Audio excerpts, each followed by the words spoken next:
সেই টেৰেছত পঢ়ি থাকোঁতে বতৰ বৰষুণত আমাৰ অৰিজিন যোনখন ঘৰ আছিল খেতি ঘৰ আছিল বতৰত ভাঙি যায়। দোকান আছে, মোৰ দোকানখনৰ নাম হ'ল প্ৰকৃতি। আৰু মোৰ মিছেছ আজি 11 বছৰ হ'ল ষ্ট্ৰ'ৱে মাত বোল নাছিল, এতিয়া মিঠা মিঠা কথা কয়। বহু মানুহে বহু ধৰণে বেয়াকৈ মোক ভাবিছিল, মই বেয়া বস্তু কিবা বস্তু। পুলিচ প্ৰশাসনৰ মানুহে মোক অলপ সন্দেহ চকুৰে চাইছিল। মোৰ ঘৰখন গোটেই দেখা পাব মৰমে গিয়াত পৰীক্ষা বেগি হৈ গৈছিল। নমস্কাৰ, স্বাগতম জনাইছোঁ আপোনালোক আমাৰ পডকাষ্টৰ দ্বিতীয়টো এপিছ'ডলৈ। আজি আমি কোনো চেলিব্ৰিটি নাইবা ইনষ্টাগ্ৰাম ইনফ্লুৱেঞ্চাৰৰ কথা নাপাতোঁ। আজি আমি কথা পাতিম এজন প্ৰকৃতিপ্ৰেমী নেলছন মেণ্ডেলাৰ আৰ্হিত জীৱন যাপন কৰা এজন ব্যক্তি। তেখেতৰ জীৱনৰ মূল মন্ত্ৰ এটাই চিম্পল লিভিং হাই থিংকিং। আজি আমি তেখেতৰ লগত কথা পাতিম। তেখেতৰ অৰিজিনেল নাম যদিও বীৰেন দাস, তেখেতক মেণ্ডেলা আতি বুলি জনা যায় বা ফেমাছ তেখেতে মেণ্ডেলা আতি বুলি। আজি আমি তেখেতৰ লগত কথা পাতিম, তেখেতৰ ষ্টৰীৰ বিষয়ে জানিম। প্ৰথমতে আতি কি ক'ব? মই জীয়াই আছোঁ নীলা আকাশ, সেউজীয়া পৃথিৱীৰ এইদৰে সীমা, এই প্ৰকৃতিৰ মাজত মই জীয়াই আছোঁ। মোৰ নাম শ্ৰী বীৰেন দাস। মোৰ জন্মভূমি গেৰেচিয়া, জিলা নলবাৰী। আৰু তোমালোকক বা আৰু কি লাগে কোৱা? আতিয়ে বহুত গছপুলি ৰোপণ কৰিছে, ৱৰ্ল্ড ৰেকৰ্ডতো আতিৰ নাম আছে। সেই আতিয়ে মানে কেনেকৈ আৰম্ভ কৰিলে কামবোৰ বা কেনেকৈ কৰিলে, আমি আতিৰ গোটেই ষ্টৰিটো আজি গম পাম। আতিৰ পৰা গোটেই ষ্টৰিটো আমি শুনিম। আতি তেতিয়াহ'লে আৰম্ভ হ'ব। মোৰ নিজৰ বুলিবলৈ একোৱেই নাছিল। মই সৰুতে এখন ঘৰ মণ্ডাতৰ ঘৰ বুলি কৈছিল। আমাৰ পূৰ্বপুৰুষসকল এখন ঘৰলৈ আহিছিল মাহঁত, মোৰ পৰিয়ালটো সেইখন ঘৰৰ লগতে মাহঁতৰ মোৰ গোটেই মানুহখিনি তাতে মোৰ জন্ম হৈছিল 1947 চনৰ 27 জুন তাৰিখে। সেই তাতেই মই প্ৰকৃতিৰ ৰূপ মানে এনেকুৱা পৰিৱেশ য'ত আজি এই পৃথিৱীৰ পৰা হেৰাই গৈছে, কিন্তু যিমান আমলখুৰ পৰা শিলিখা, তাল, খেজুৰৰ গছ, আহঁত গছ, ডাঙৰ ডাঙৰ আম গছ, কিমান গছ গোটেই সেউজীয়াই। আৰু যিখন ঘৰত মোৰ জন্ম হৈছিল সেইখন ঘৰৰ যোনটো পৰিৱেশ, তাত পদ্মনাথ গোহাঁই ঘৰ আছে, তাত ব্ৰাহ্মণে গোহাঁই ধুৱায়। আৰু মোৰ আটা দুটা আছিল, এজনৰ নাম কেশৱ দত্ত আৰু প্ৰতাপ চৌধুৰী। এখন ডাঙৰ পৰিয়াল ঘৰ, তাতে মই ডাঙৰ দীঘল হয়। পাঠশালা স্কুলত পঢ়োঁ মই, টেৰেচিয়া। সেই টেৰেছত পঢ়ি থাকোঁতে বতৰ বৰষুণত আমাৰ অৰিজিন যোনখন ঘৰ আছিল খেতি ঘৰ আছিল বতৰত ভাঙি যায়। আমাৰ নামঘৰতে মই পাঠশালা পাছ কৰোঁ। তাৰ পৰা মই 1961 চনত বালিয়াচা মজলীয়া বিদ্যালয়ত MV পঢ়োঁ। তাত মই MV পাছ কৰি আহি নলবাৰী গৰ্ডন হায়াৰ ছেকেণ্ডেৰী স্কুলত মই ক্লাছ 6 আৰু নাম লগাওঁ। তাত 6, 7, 8। তাৰ পৰা কি হ'ল, মোৰ দুৰ্ভাগ্য, মই ছায়েন্স ল'লোঁ ক্লাছ 8ত। মোৰ ফিজিক্সত বেয়া হ'ল। ফিজিক্স অলপ টান পাইছিলোঁ, ফিজিক্স ছাবজেক্টটো অলপ টান পাইছিলোঁ, কিন্তু বায়'লজি, কেমেষ্ট্ৰি, এই মোৰ শিক্ষাগুৰু আছিল তেতিয়া টিকেন দাস, কৃপা চৌধুৰী, মুকিবুৰ হুছেইন। মোৰ শিক্ষাগুৰু ইংৰাজীত পঢ়া মানুহ আদ্য দাস। এনেকুৱা সুন্দৰ ইংৰাজী পঢ়াইছিল, মই মানে জীৱন পাৰিব। কিন্তু মই ক্লাছ 8ত ফেইল কৰোঁ, ফিজিক্সত মোৰ বেয়া হয়। তাৰপিছত মই 1967 চনত দেৱীৰাম পাঠশালা হাইস্কুলত মই ক্লাছ 8ত আৰু এডমিশ্যন লওঁ। আৰু তাৰ পৰা মই মেট্ৰিক পাছ কৰোঁ। আৰু নলবাৰী কলেজত মই 2 বছৰ পিউ পঢ়োঁ। পিউ পঢ়ি উঠি মই আনএমপ্লয় হিচাপে ঠিকাৰ কাম কৰোঁ। এই যি প্ৰকৃতিৰ কথাটো ক'বলৈ গৈছোঁ, মই যেতিয়া পাঠশালাত পঢ়ি থাকোঁ, মহৰ্ষি অশোক কলিংগ যুদ্ধ কৰোঁতে যেতিয়া মানুহে মৰি একদম হেৰি হৈছিল, তেজেৰে নৈ বৈ গৈছিল, অশোকে কৈছিল আজিৰ পৰা মই যুদ্ধ নকৰোঁ, ৰাইজৰ মংগলৰ কাৰণে প্ৰজা হিতকৰ কাম কৰিম। ৰাস্তাৰ কাণে কাণে গছ ৰোৱা আৰু আলহী ঘৰ সজাই দিয়া। আৰু এই ক্ষেত্ৰত মই সৰুকালে মোৰ মামা প্ৰফুল্ল চৌধুৰী তেখেতৰ গাছ ৰোৱাত খুব এটা সৰুকালৰ পৰা খুব মোক প্ৰেৰণা দিছিল। আৰু সেই ৰূপটোক মই বহুত গুৰুত্ব আৰু এখন ধুনীয়া মনোমোহা বাগিচা আছিল, তাত ফুলেৰে ফুল জ্যোতিষ্কাৰ। মোক পদ্মনাথ ধুব লগাৰ কাৰণে তাত ফুল তোলে ব্ৰাহ্মণে বুলি তাত গোহাঁই থয়। এই পদ্মনাথক মই মানো। তাৰপিছত মই প্ৰকৃতিৰ পৰিৱেশৰ মাজত অৰিজিন যিহেতু মোৰ একো নাই, নিজৰ মাটি ঘৰ একো নাছিল, যিহেতু মই এই মাটি 1981 চনত মই এই মাটি কিনি লওঁ। ইয়াত এখন বিৰাট পথাৰ আছিল, ইয়াত কোনো গছ নাছিল আৰু যোনডাল আহঁত গছ আছে সেইডাল মই পুৰণা ঘৰত থাকোঁতে আহঁত গছবিলাক ৰোৱা। এই সন্মুখত থকা গছডাল য'ত নেন্দেলা চক মই নামকৰণ কৰি মাৰিছোঁ, সেইখন মই 12 বছৰতে সেই গছ।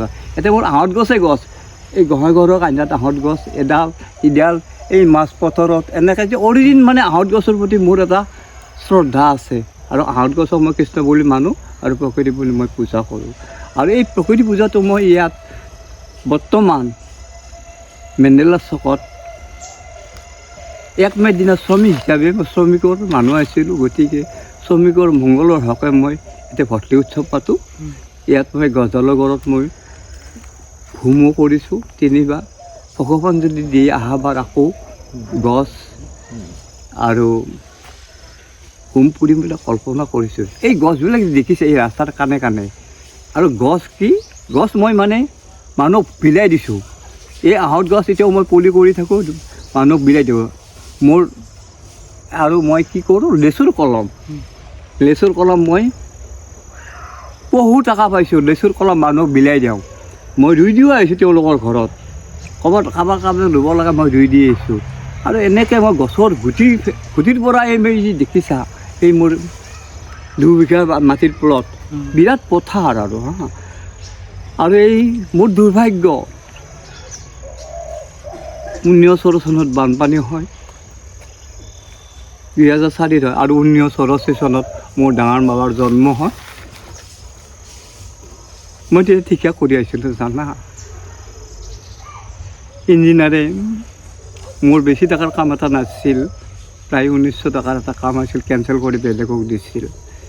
ডাঙৰ বাবাৰ এই সৰু সি আৰু ফেব্ৰুৱাৰীত জন্ম হৈছে, 16 ফেব্ৰুৱাৰী 84 চনত।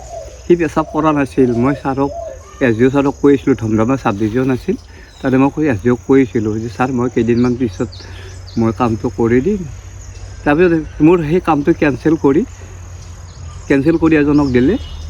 আৰু মোৰ আৰ্নেষ্ট মানি যিখিনি মই দিয়া আছিল 80 টকাৰ এখন ড্ৰাফ্ট দিয়া আছিল, সেইখিনি মোৰ ফৰফিট কৰিছে। তাৰপৰা মই ফিৰা দিনা মই NK ডিভিজন নৰ্থ কামৰূপ, তেতিয়া আমাৰ ইয়াৰ উত্তৰ অঞ্চল নৰ্থ কামৰূপ বুলি কৈছিল। এই এক্সিকিউটিভ ইঞ্জিনিয়াৰ আছিল ৰবীন কাকতি। মই ক'লোঁ ছাৰ মোৰ কামটো কিয় কেঞ্চেল কৰিলে? মই ছাৰক কৈ আহিছিলোঁ মই কেইদিনমান পিছতে মোৰ ল'ৰাটোৰ এনেকৈ পেচাব হোৱা নাই। মই কান্দিছোঁ, হোৱা নাছিল। মই এইবিলাক নুবুজোঁ, নাজানো। মাহৰ কাম কৰিব লাগে হয় নেকি? কি আপুনি মোক হেৰি বুলি ভাবিছিল, লেংটি মাৰা ঠিকাদাৰ বুলি ভাবিছিল? মই আনএমপ্লয়ড মাইণ্ড ডেট টেবুলত ভুকিয়াই মই কিনাৰ পৰা আজিৰ পৰা মই শিকাই নকৰোঁ। 84 পৰা মিক অফ টাইম মই কোনো কাৰণ এনেকৈ মই এই গছেই ৰুইছোঁ, কেৱল গছ ৰুইছোঁ, ডাঙৰ দীঘল কৰিছোঁ। তাক ল'ৰা ছোৱালী মই ডাঙৰ দীঘল একো কাম কৰা নাই। আজি 41 বছৰ মই এইখিনি জেগাতে ইয়াৰ পৰা লৰচৰ কৰা নাই। পুখুৰী কিনিছোঁ, পুখুৰীত মাছ বেচোঁ, বিজুলী বা বেছি পইচা পাওঁ, লেচুৰ কলম বেছি পইচা, আমৰ কলম বেছি পইচা পাওঁ। সেই পইচা মানে একদম পুতি দিছোঁ আৰু যিমান লাগে মোৰ মানে কাকো খুজিব নাই। যোৱাবাৰো বহুত পইচা পাইছোঁ, বিজুলী বা বেছি প্ৰায় 20,000 টকা পাইছোঁ। এনেকৈ পইচা পাই আছোঁ, পুতি দিছোঁতো আহি থাকে আৰু কম বেছি। আৰু মোৰ এখন সৰুকৈ দোকান আছে, মোৰ দোকানখনৰ নাম হ'ল প্ৰকৃতি। আৰু মোৰ ইয়ালৈ বহুত শিক্ষিত ল'ৰা আহে, কিয় আহে মই নাজানো। মই সঁচাকৈ কেতিয়াবা নিজকে বেয়া লাগে, মই কি দিছোঁ ল'ৰা ছোৱালীক। গোটেই অসমৰ ল'ৰা ছোৱালী ইয়ালৈ আহে, বহু মানুহে বহু ধৰণে বেয়াকৈ মোক ভাবিছিল মই বেয়া বস্তু কিবা বস্তু। পুলিচ প্ৰশাসনৰ মানুহে মোক অলপ সন্দেহ চকুৰে চাইছিল। তেতিয়া মই মুকলি পুথিভঁৰাল এটা বনাইছোঁ। সেই বনাত মই উদ্বোধনী ক্ৰীড়াৰ দিনা বহুতো সাংবাদিক আছিল। তেতিয়া সেই সময়ৰ অফিচাৰবিলাকো আহি পেলাই মোৰ চাই আছিল, মোৰ নিউজ ল'বলৈ আহিছিল, মোৰ সাক্ষাৎকাৰ ল'বলৈ আছিল। তাৰপিছত মোৰ খুব বেয়া লাগে, কিয়নো মই ইমান মানুহৰ দুৰ্ভগীয়া হৈ গ'লোঁ। কিন্তু মানুহে মোক মিছা কথা কয় জানা। খাই আছোঁ চিম্পুল লিভিং খাই থাকিম। এই ক্ষেত্ৰত মই এটা কথা ক'ব লাগিব, কিয় গছে মোক বহুত দিছে। এই নীলা আকাশ, সেউজীয়া পৃথিৱী, ধৰিত্ৰীৰ মাৰ বুকুত মই কোনো বস্তুৰ অভাৱ নাই। আৰু মোৰ মিছেছ আজি 11 বছৰ হ'ল, ষ্ট্ৰ'ৱে মাত বোল নাছিল, এতিয়া মিঠা মিঠা কথা কয়। ঔষধৰ মতে তাই তেওঁ 400 টকালৈ মান্থলি। মই প্ৰেছাৰৰ পিল খাওঁ, মই খঙাল মানুহ, মোকো লাগে 200 আৰু চলি আছোঁ, কোনো অসুবিধা হোৱা নাই। এইবাৰ কিন্তু তেওঁ অৰুণোদয় পাইছে, ঔষধৰ কথাটো অলপ পইচাৰ চিন্তাটো অলপ কমিছে। আৰু এই সুযোগতে মই এটা কথা ক'ব পাৰোঁ, 2খনকৈ শ্বৰ্ট ফিল্ম, চিন্ময় বাৰ্মা, ইউটিউবত আছে, ঘৰপা আৰু মৰমে শিঙিয়াই। সেই দুখন আপোনালোকে এই ভিডিঅ'ৰ যোগেদি হয়তো চাব। মোৰ মনৰ ভাৱনাখিনি, মোৰ ঘৰখন গোটেই দেখা পাব। মৰমে শিঙিয়াই পৰীক্ষাত দেখাতে বেগি হৈ গৈছিলোঁ জানা। মোৰ জীৱনটো বহুত কষ্টৰ মাজতে অতিবাহিত কৰি এইখিনি পাইছোঁ জানা। মানুহে নুবুজে মোৰ বুকুৰ বেদনা। হৃদয় এক অংগীকাৰ বিজ্ঞাপন আজি ধাৰাবাহিকভাৱে প্ৰকাশ হৈছে। মোৰ হৃদয়ৰ বিজ্ঞাপন কেনেকৈ মই প্ৰকাশ কৰিম? মোৰ ভাষা নাই বুজিছা, মোৰ ভাষা। মই তহঁতক ৰিকুৱেষ্ট কৰিছোঁ, তহঁতে যেনে মানৱতা খাতিৰত মা দেউতাৰ আশাবোৰ যাতে। আৰু মেণ্ডেলা চাকৰ বিষয়ে অলপ কওঁ। 1990 চনত নেলছন মেণ্ডেলা জেলৰ পৰা মুক্ত হৈ দক্ষিণ আফ্ৰিকাত 1994 10 মে' দিনা ৰাষ্ট্ৰপতি দক্ষিণ আফ্ৰিকাত। সেই গছৰ তলত মই এখন চাঙত বহি মই গুণ্টিটো পাণ দোকান কৰিছিলোঁ। তাতে মই বহি মেণ্ডেলাৰ এখন বেনাৰ লিখি আছোঁ, মেণ্ডেলা চক টেৰেচিয়া। যোনদিনা তেখেতে ৰাষ্ট্ৰপতি হয় 1994 10 মে' দিনা এখন মই বেনাৰখন মাৰি দিওঁ। তেতিয়াৰ পৰাই মেণ্ডেলা চক। এই মেণ্ডেলা চকটো এতিয়া গুগল প্লেচ হৈছে। মেণ্ডেলা চক যিজন মহান ব্যক্তিৰ আদৰ্শ, সেই আদৰ্শখিনি মই জীয়াই ৰাখিবলৈ সদায় প্ৰস্তুত। তেখেতে বৰ্ণবাদৰ এগেইনষ্টত লিখিছিল।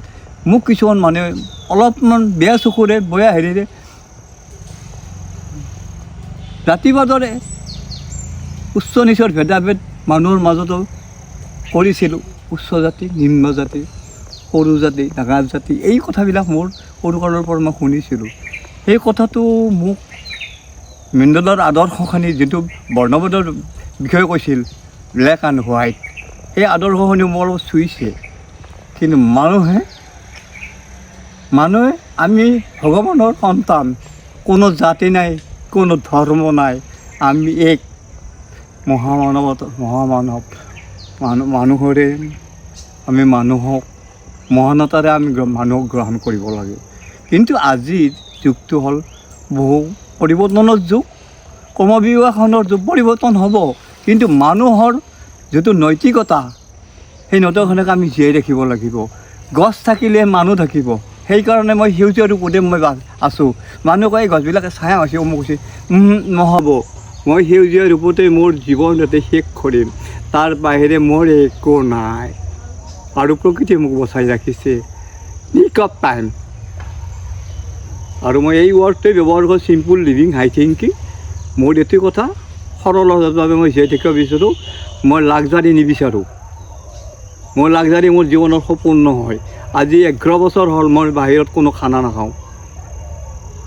ঘৰতে মই নিমখ ভাত হওক, ৰাতি ৰুটি খাওঁ, দিনত অকণমান ভাত খাওঁ।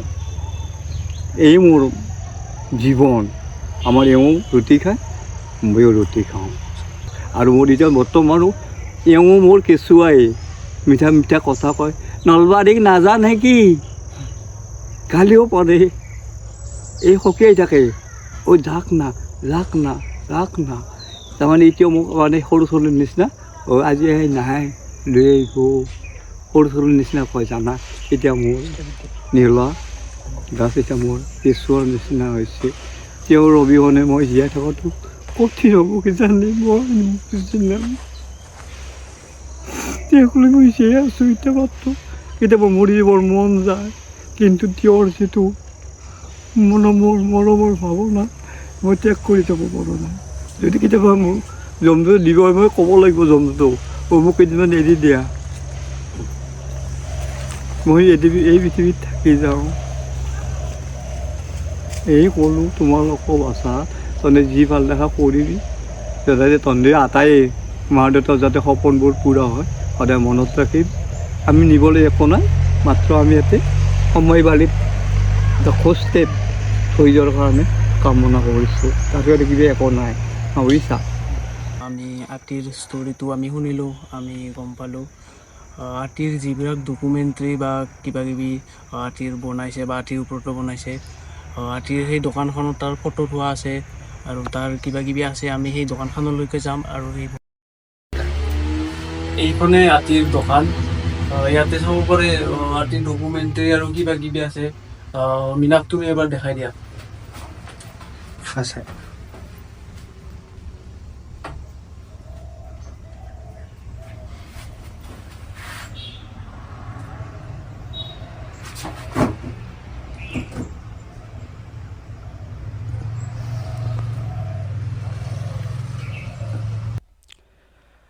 আমাৰ এই পডকাষ্ট এপিছ'ডটো চাই আপোনালোকে কেনেকুৱা পালে কমেণ্ট ছেকশ্যনত জনাবলৈ নাপাহৰিব। আৰু লগতে আমি পিছতো এনেকুৱা ষ্টৰি আনি থাকিবলৈ চেষ্টা কৰিম। আৰু আপোনালোকৰ বহুতে ভিডিঅ'টো চাই কিন্তু ছাবস্ক্ৰাইব নকৰে, আপোনালোকে ছাবস্ক্ৰাইব কৰক। আপোনালোকৰ এটা ছাবস্ক্ৰাইবে আমাক এটা নতুন ভিডিঅ' বনাবলৈ অনুপ্ৰেৰিত কৰে। আপোনালোকে এতিয়াই ছাবস্ক্ৰাইব কৰি লওক আৰু ধন্যবাদ।